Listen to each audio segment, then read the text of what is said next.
Question number one, it says, regarding your statement about founding Public Enemy, could you clarify what you meant?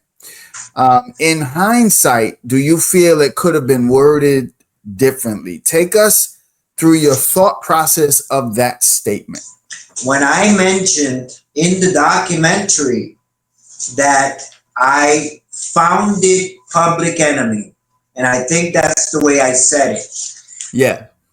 In my mind, with all of the artists that I communicate with, produce, mix, I have a memory bank in my mind. And when people talk to me about Public Enemy, in my mind, the picture of Chucky D, Aaron Allen, Hank Boxley comes to the forefront, and I know them like brothers. And I always will consider them like brothers. Chucky D, like a brother of mine, whether he's Public Enemy or Spectrum City, he's Chucky D to me. Right. My brother Marvin Velazquez will always be Marvin Velazquez. My wife Linda will always be Linda Velazquez, even though when I married her, she was Linda Rivera, but she's a Velazquez now. She's still Linda. So when I said founded Public Enemy, in my mind, I was at the forefront of their beginning. At Vanguard Records, they came in. I met the group. We had lunch a few times.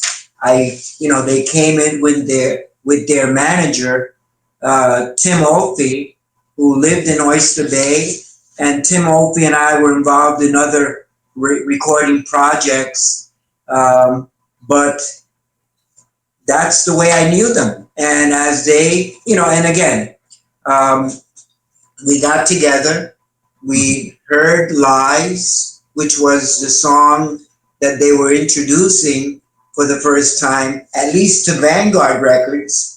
It was their first attempt to get a record deal. And I discussed with Chucky D primarily, what I wanted to do with the record. And if I can get to do those things with Lies, basically reproduce the record, we can get them a record deal. And they were so kind of excited and anxious to get their career moving that they agreed to what I wanted to do with the record. So we went into the studio, I produced it, I kind of changed what was on the demo.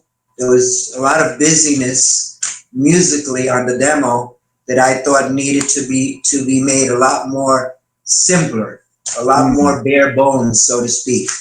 Right. So we released the record, and then we put Check Out the Radio as the second single on that same 12-inch. We released it, and again, this is all under the name of Spectrum City. I stand to be corrected if I use the word founded Public Enemy. In my mind, I founded Chucky D, Aaron Allen, the group, and I think one of the concerns was, was Spectrum, because according to what Chuck told, a friend of mine, he said Spectrum was already a thing, but what Ray did was he added the city to Spectrum City, so that way, because Spectrum was, I guess, a mobile DJ group that they had. They were traveling around, part of a radio station, yes, of some kind. So listen, Ray, I know what you were meaning. I know what you meant. Listen, because most people, when they think of, if you would have said Spectrum City, most people would have been like, who's that? So you made the connection. Well, one of the lead member is Chuck D from Public Enemy. So I understood what you were doing. You know, people Sure. want to, but yes, you didn't discover Public Enemy. So take me through that process. Okay. How did you meet Spectrum City, and who exactly was on the record Lies and Check Out the Radio? Okay. Um, like I was mentioning to you, Derek, Timothy Olfey, Hmm. who right now owns Vibe Records, he lived in Oyster Bay, New York. And Tim and I go back way before Public Enemy. We we worked together uh, under a corporation named Doc Productions, and I was part of that corporation.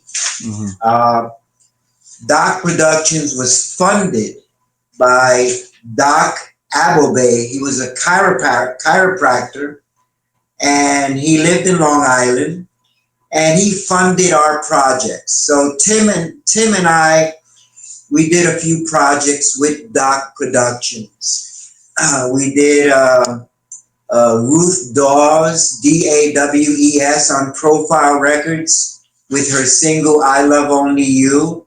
That was through Doc Productions, and we signed that to Profile Records. And I actually produced a record for one of the members of Spectrum City, who later became Public Enemy, Aaron Allen. I produced Do the Wop on Profile Records Hmm. for Doc Productions, the company that I was involved with.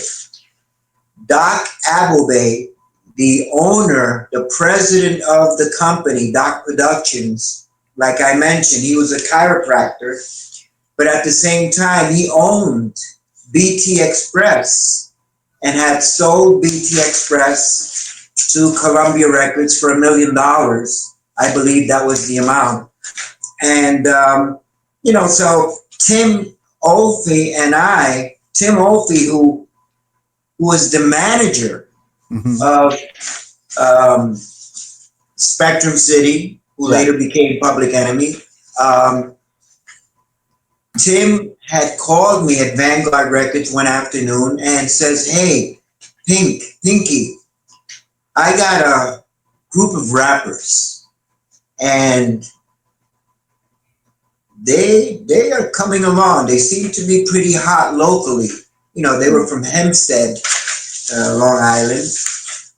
And I said, "Hey, let's get together and let's listen to the music." And Now, had we Vanguard done any rap prior to that? no, this was the first attempt at doing rap music at Vanguard Records. And keep in mind, for me, it was like pulling teeth at Vanguard Records Mm-hmm. because, now we're going to, Vanguard is a classical and jazz label, historically. And now we're thinking rap, where, Vanguard was just trying to get into the dance music business, and they didn't know much about that. So, I got a job there, and that's another story. Eddie Rivera got me the job interview at Vanguard Records. Eddie Rivera was the president of International Disco Record Center, IDRC, which later became RPBC, Record Pool Business Center. But it was Eddie that got me the job at Vanguard, and Vanguard needed some insight on all this dance music. They wanted to capitalize on the disco movement. So here I am trying to bring, quote unquote, the disco movement into the label. And I'm presented with a rap group by Tim, and I'm saying, well, these guys are talented. This is not disco, but this is this business. We're in the business of selling records. That's the business, and I think Spectrum City fit into that box of selling records. Now, who are we selling the records to? That's a different to rap audience. Vanguard was not familiar with that. And there was a little bit of a tension there because the staff was kind of, wanting to look at signing disco records, if anything, R&B records. But rap was a little bit of a left turn for the label. But I believed in the project. I believed in the vocalists. I believed in Chucky D and the group. So they had great vocals. They had great rhymes. And I'm from East Harlem. I heard rap every day in the streets, so to speak, hardcore stuff that you wouldn't hear on the radio. But at the same time, I knew the vibration. I knew, what could be hot. So we signed them. Right. Now, the record did not do that well. And then in the middle of that release, because we released a rap record, we started getting more rap tapes coming in at Vanguard Records, looking for record deals. It became, and in comes Twilight 22, and who produced that? Gordon Bahari, white guy, but Gordon Bahari grew up with Stevie Wonder. So I sent Gordon Bahari a couple of records. I sent him the Planet Rock record on Tommy Boy Records, and I sent him the Pac Jam record that Jelly Bean had remixed, also on Tommy Boy, Pac Jam. What was the name of the group? The Johnson Crew. The Johnson Crew, right. Right. So I send Gordon those two records and I tell Gordon, combine these two rhythm tracks. Boom, boom, boom, boom, boom, boom, boom, boom, boom. And the Pac Jam record, combine both of those rhythm tracks. And when you got the rhythm tracks done, call me on the phone and play them for me. And he did. About a week later, he calls me back because Gordon lived in Huntington, New York. So he had a studio in his house in the basement, beautiful studio. So he calls me back. The rhythm track sounded great. I told him then, now put a bass line on this record. Give me something, quote unquote, atonal. What I mean by atonal, a bass line that doesn't imply any type of melody, just kind of a percussive bass line. So he came up with boom, boom, boom, boom, boom, boom, boom, boom, something, kind of muddy, dark, and quote unquote negative feeling. And I heard it and it sounded good. So then I told Gordon, now do your magic with the melodies. You have a good feel for the Stevie Wonder type of melodies. Give me some melody on top of this and come back. A week later, he calls me back. He plays it. He's got this Arabian melody on it. On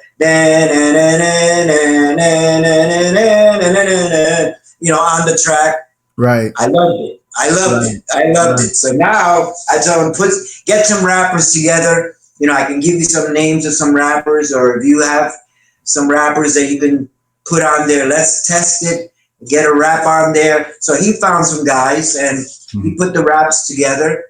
They wrote the lyrics and found the rappers, put some rap on there, and Electric Kingdom came to life. Now, getting back to Spectrum City, when we released Twilight 22, Electric Kingdom, we had such an explosion with that we immediately wanted to follow up with another single and then an album. And Spectrum City, because they did not do well, even though I love the guys and I did want to do another record, we were too consumed with Twilight 22. And keep in mind, Vanguard Records was not a major label, we were a smaller label. Right. So, with the pressure coming from Spectrum City to do another single, and the pressure for us to do an album, which was going to take a lot of time and energy and, and funds, we decided to let Spectrum City go. And they left, went to Columbia, CBS, and changed their name and became Public Enemy. But getting back to my point, Derrick, for me, it's the same guys that I knew. Chucky D will always be Spectrum City, Public Enemy. Same guys. So at least we know that we gave them their beginning. And now with Twilight 22. Yes. So you said you made the song and then you were looking for rappers. Weren't Twilight 22 the rappers? Who's Twilight 22? Who were they? Let me give you a little bit more deeper background. I'm glad you asked the question. Gordon Bahari was not a rap music producer. He was not involved in hip hop. He was an R&B man. Just like Stevie Wonder, that type of music. So Gordon had sent me a tape of some of his music. I did not like the records that he was presenting to me, the music that he was presenting to me, in the sense that I wanted to sign any of those records because they were great. No. But one thing that Gordon had was a sense of melody that I liked. So with that sense of melody that he had, which was to me his connection to Vanguard Records, I told him, look, I like your sense of melody, Gordon, and I like your background. I read your bio, the whole thing of being Stevie Wonder's protege. Let's see if we can come up with something. So I told him about Planet Rock at Tommy Boy Records and the Johnson Crew, and I wanted him to do something streetwise. So I sent him the rhythm tracks. He created the whole concept of Electric Kingdom. Him and I, titled the group Twilight 22. And let me tell you where that comes from. I created the name Twilight 22, and the number 22, if you think of Twilight 22, it's 3 T's. Twilight 22, 3 T's. But on the record, it shows Twilight and a number 22. The 22 comes from me being born in Puerto Rico, in a town called Arecibo, Puerto Rico, and the only highway, the only route that goes into Arecibo is Route 22. So we decided to use Twilight 22 that way. Crazy concept to name the group. One of the things you said is when people started sending cassettes in, one of the groups was Twilight 22. But how did they send a cassette in if they weren't Twilight 22 yet? Okay, so I need to be corrected on that. Gordon sent me a bunch of cassettes. They did not have the name Twilight 22. Because I liked his sense of melody, we decided to put something together creatively, him and I. He would produce it in his studio. He would create the rhythm tracks, the melodies, put the rap on the track, and we eventually called it Twilight 22. But who were these guys? They were from They were from Huntington. They were from Huntington. Were they rappers? Were So they? the lead rapper was Ed Salter. There was a Jamaican guy in the group, Mm, and basically they were basically Derrick, a studio group. They were a mm, studio group. They were not yeah, a functioning touring bunch of guys the way Spectrum City was. mhm. So it was something that we created, but it was a great creation that kept us extremely busy at Vanguard. And this was right after the release of Spectrum City, Lies, and Check Out the Radio. Eventually, Derrick, in 1992, even though Lies and Check Out the Radio were not majorly successful at Vanguard with that release, um, Check Out the Radio was used on the 1992 Oliver Stone film, South Central was the name of the film. And it was used on the film, especially on the soundtrack for the movie. So, there was a little bit more success for that single, but years later, way after the fact. And it's funny how the record business is sometimes. Was it? Um, So I remember Twilight 22, Electric Kingdom. Was there another song that they did? yes, yes, they did the following single, and here we are, Twilight, Electric Kingdom, and Siberian Nights. Right. That was the follow-up single, and we used the same formula, the same rhythm track. Gordon was a little reluctant to do another similar record, and I told him, "Don't worry about it. The crowd up there will eat it up. As a matter of fact, we should do a third record that sounds like these two." He didn't want to go that far. He wanted to get other stuff on the album, which was a downfall for him. He should have listened to kind of my inspiration of doing another, boom, boom, Yeah. boom, boom, boom, boom, rhythm track and coming up with something else. That was the sound. That was the sound. So Yeah. let's go into the second. So let me just say for our audience. So again, guys, when he made the statement, I founded Public Enemy, all he's saying is it was Spectrum City. He connects them to Public Enemy because they would become Public Enemy. He knew Chucky D personally. He knew Aaron Allen personally. And that's the story. Listen, we're not going to make a big deal out of this. Okay? He set their career off and they went somewhere else and became Public Enemy. So let's go to the second question. Now, this is something I'm going to put on the screen. When did you first begin your career as a DJ in the New York City club scene? Well, this goes back to 1971 or two, give or take. Derrick,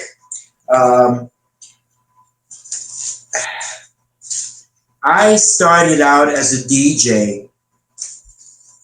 Well, it's funny. I went to City College in Manhattan, on Convent Avenue, and I started DJing parties there, and I got to meet Russell Simmons, who was also part of the college doing parties at City College before he started Run DMC. Mm-hmm. But I started DJing parties at City College, and then I went from there to the Stardust Ballroom in the Bronx. Mm-hmm. And that's when I first started working at a club for the first time. That may have been 1971. Mm-hmm. From there, I went to a club in Manhattan called Court Street on 80th Street, 2nd Avenue in Manhattan on the east side. And that was a small kind of bar club Mm-hmm. setting, and I spent like maybe 5, 6 months there. Then from there, I went to the Ipanema in Manhattan, and that could have been 75 or so, you Mm-hmm. know. So, um, and I'm giving you dates, give or take, but Ipanema was my first big club in Manhattan, and I Mm-hmm. stayed there for a bunch of years, 5, 6, 7 years at Ipanema, Mm-hmm. and that's where things really became um, big for me. Because I started working at Vanguard Records doing A&R, getting back to our little story about all the stuff that I did with Spectrum City and Twilight 22. I was involved with Fonda Ray, Carol Williams, you know, and Mm-hmm. at Vanguard Records. And also I was part of the International Disco Record Center, Eddie Rivera, who ran that. And Eddie was the one that, you know, got a call from Vanguard Records one day, and they were looking for someone to help them out I wanna, with I the. wanna, I wanna ask something before I forget. Sure, sure. IDRC. So Yes, sir. IDRC. Me and Frank Rojas had a conversation, and Frank told me to ask you about IDRC because Frank believes that it was that record pool with Eddie Rivera that a lot of these, because he looked at the DJ, I guess it's the Hall of Fame DJs, Right. and Flash is on that list, Kool Herc is on that list, and he's wondering, could Flash and Kool Herc have been part of the IDRC record pool with Eddie Rivera? Who's Eddie Rivera, and what was that record pool? Okay. So, it's funny. We're sitting here, we're talking about history. But every little question and detail that you're feeding me requires a little bit of a background to make the answer work. So now we're talking about the International Disco Record Center, which later became the Record Pool Business Center, RPBC. But Eddie Rivera started the pool, and he started the pool, and I can't say what year because Eddie was part of David Mancuso's record pool down at 99 Prince Street. Eddie was part of the staff there with David. And at some point, Eddie felt a vibration with all of the Latino jocks that he knew and all of the Latino jocks that were coming into David's pool. And I'm not saying that they were the majority of jocks. That's not what I'm saying. Most of the jocks at David Mancuso's record pool were white. They were gay. They were. It was not a Latino record pool, but Eddie saw and communicated a lot with the Latin DJs that were there and was getting an inspiration to do something on his own. So at some point he left David Mancuso's pool and started his own record pool, IDRC. He started that in his house on Attorney Street in Lower Manhattan near Delancey Street. Mm-hmm.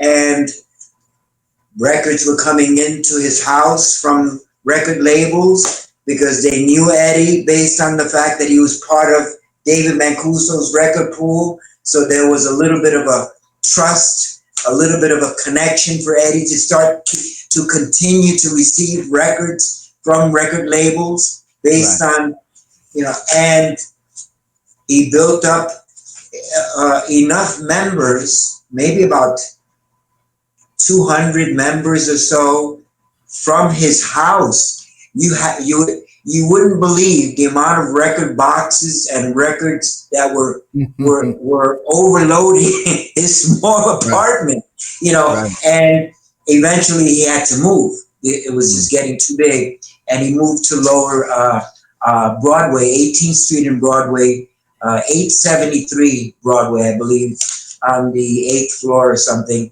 and had a big uh, loft there to really continue Mm-hmm. and expand IDRC. So, this is all in the mid 70s. So this record pool would have been responsible, from what I understand from people like Al Pizarro as well, that these record pools were responsible for getting these records that these obscure records that eventually the hip hop DJs would play, but the early DJs, Mancuso, Sayano, they're already playing these records. Just Begun, Give It Up, Turn It Loose. These are like rare records that you don't hear on the radio, and you got to be part of a record pool to get these records. Right. Talk to me about that. Is that And accurate? that's a very good point, Derrick. Um, Record pools, they're the job of a record pool is to be the quote unquote middleman between the record companies and the DJs. It's the location where you can, as a DJ, come pick up your records weekly, daily, Mm-hmm. monthly, come pick up your records. And it was critical that you provided feedback on these records, because the feedback was tallied and sent back to the record companies that sent those records down to the pool. The record labels needed to know whether their records had a shot at making it on the record charts. In those days, Billboard, Record World, Cashbox, and there was a lot of little local dance music report. You know, chart action was very important for the club scene, because not all the radio stations were playing all of the records that were being played in the clubs. So chart action started, appearing to be a viable way of identifying whether a record could really make it or not. So the DJs that worked in clubs, if they also reported their music to trades like Billboard, like Cashbox, like Record World, like Dance Music Report, if they were reporting DJs, they had a little bit more attention from record companies because they were reporting records. Why not give them the records to see if we can, their records can appear on these charts as compared to many DJs that were playing records in a club but not reporting. That was a very night and day issue with record companies. Everybody wanted to get free records. All these DJs wanted free records, but were you working in a club? Yes or no? Were you reporting your records, even if you were working at a club? If you weren't reporting, you were still in the dark side with the record labels. Okay? Right. So, then we have all these records, Derrick, the hip hop records, the break records that were out there. You mentioned Just Begun, you mentioned Give It Up, Turn It Loose, the Sex Machine album. There were many records going back, that were kind of rock oriented, that really were floor bangers and created that excitement, going back to the early clubs like the Contiki, the Footsteps, the Ruby Foo. The early clubs had a lot of that, and it was very exciting to see guys dancing against each other, kind of challenging each other, but at the same time, there was harmony with the steps where they would go down, go up together, stop. One guy would go down while the other guy froze, and it was very theatrical. So a lot of the break records had that formula to create that excitement for the dancers. This is the early clubs. You know, Mm. very exciting. This is way before disco, actually. And Okay. these are the clubs that Frank Rojas talks about in the documentary. He talks about these spots. He mainly talks about, because Frank said he never saw breaking, but what he did see obviously was rock dance, the rock dance, Right. and that's Right. what you're talking about with that competition. Let me Yeah. go to this next question. Yes, Who sir. were some of your contemporaries in the DJ community during that time? Well, I would say, Derek, that there was one DJ that I think before the disco era became, once disco came in, then things became a little bit more quote unquote commercialized. Mm. And the DJs were a little bit more polished Mm. behind the turntables, polished.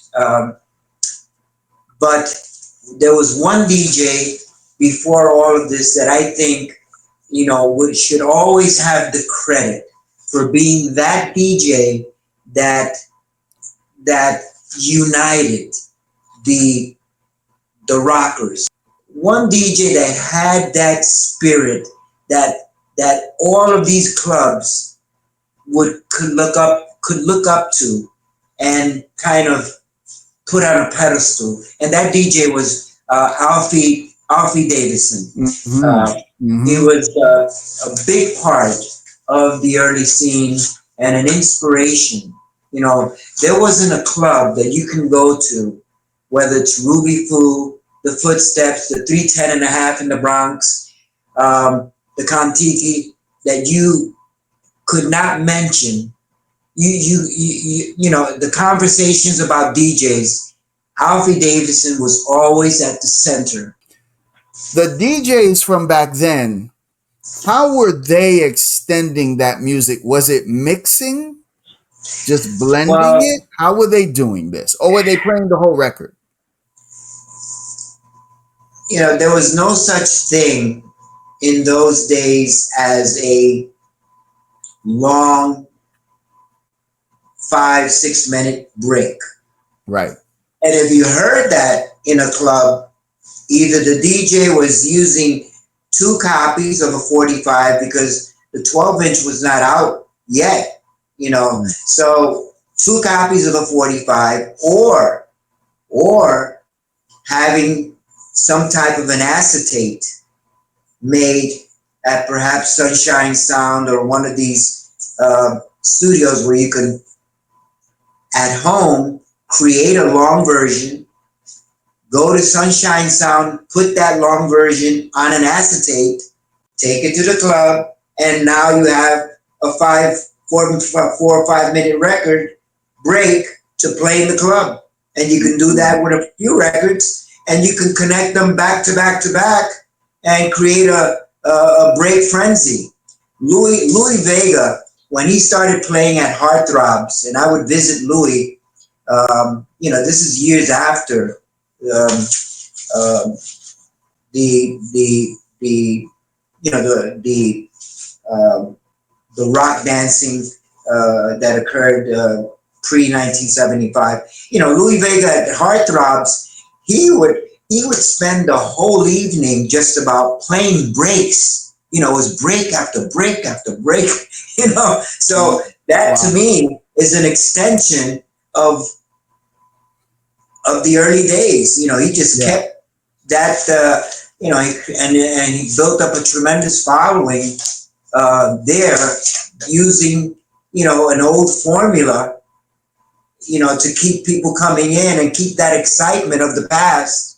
The break dancers, not the break dancers, the rock dancers, keep that energy going. So, Louis has done great for himself throughout the So year. Yeah. are the contemporaries to Alfie like people like Mancuso, um, Nicky Siano, Yes. who's the other one? There was another Well, there one. was Larry Levan at the garage. Larry Levan, Um, but no, there was somebody else. It's Mancuso, Siano, and oh my gosh. I'm drawing the blank of the other DJ. But these were contemporaries to each other, yes? They were playing at Yeah, different spots? that's Yes. correct. That's correct. All in Lower Manhattan, but and then the whole idea of a bigger sound system, greater sound system, um, attacking the club scene, creating more of that jungle feel environment with the bass lines and the percussion. When you have a big sound system, When does Jelly Bean come on? I know he's a protege to a lot of Jelly Bean was right. Jelly Bean. I knew Jelly Bean Mm, way back. He was, he was. I remember Jelly Bean being part of DJ contests, and it was always him and his friend Tony Carrasco mm, that were always together. Uh, moving around the club scene and studying. The club scene. Uh, and Jelly Bean came around. I mean, was around the time of early Louis Vega. Um, so again, Uh, Jelly Bean took a little bit of a different direction and kind of commercialized himself.